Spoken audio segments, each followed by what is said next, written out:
suck at drawing arms. Years ago, I gave it a shot, but my pea-brain let those lessons fade into the abyss. How on earth will I fix this? The plan? Well, you saw the title. Spoiler, I'm not going to master something people have spent decades perfecting in just 24 hours. But I can learn the basics of drawing muscular arms. Something is always better than nothing. So, where do you start when faced with an impossible task? Maybe you think, I'll just imagine it. Wrong. Dead wrong. Especially if you're a beginner. Okay, so maybe grab a reference photo. Closer, but still not quite. Without any baseline knowledge, you're just flailing in the dark hoping for some kind of good thing to come out of it. This is 2025. We have Pinterest. Enter Zephy, a absolute giga-chad, and he had a cheat sheet for pretty much every part of the body, one of them being arms. He had one for the front and one for the back, showing the structure and his process along the way. It was like a treasure chest for my clueless artist's brain. But I recreated it, breaking it down to understand each curve, bump, and connection. It was time to level up my pattern recognition. Now instead of just copying diagrams, I was hunting for muscles in photos, as well as other pieces that artists made. Did I become a drawing master? Well, obviously not, but the dots were starting to connect.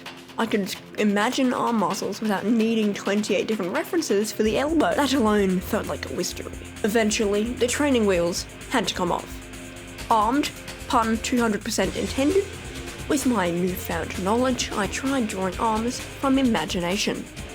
My inner elbows, a chaotic mess, a knot of frustration, tightened every time I tried to draw it.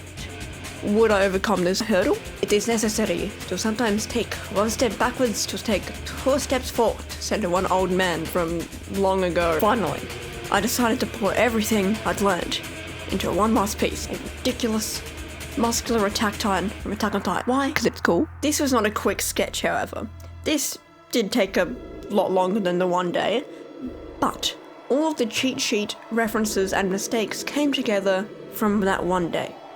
This still counts as a 24-hour challenge. From literally zero knowledge to bodybuilder type muscles, there was imperfect but undeniable progress. I could tell that the shoulder on the right arm was wrong, and the hand, well, I haven't practiced those in ages. It felt a little on the floaty side. I've been lacking in my practice because I've done nothing but draw heads for the last 2 months. Fun. But the point is that I significantly improved after really only 2 hours of learning and practice. If I can get to this level in under 8 hours of work, you sure as heck can too. Sometimes, learning isn't about perfection. It's about showing up, facing discomfort, and surprising yourself along the way. Drawing arms may have been the challenge, but the real triumph was realizing that even the most daunting tasks become manageable when broken down. Today was not a limit to learning how to draw arms, but rather the start. This was never one day of learning. It was day one.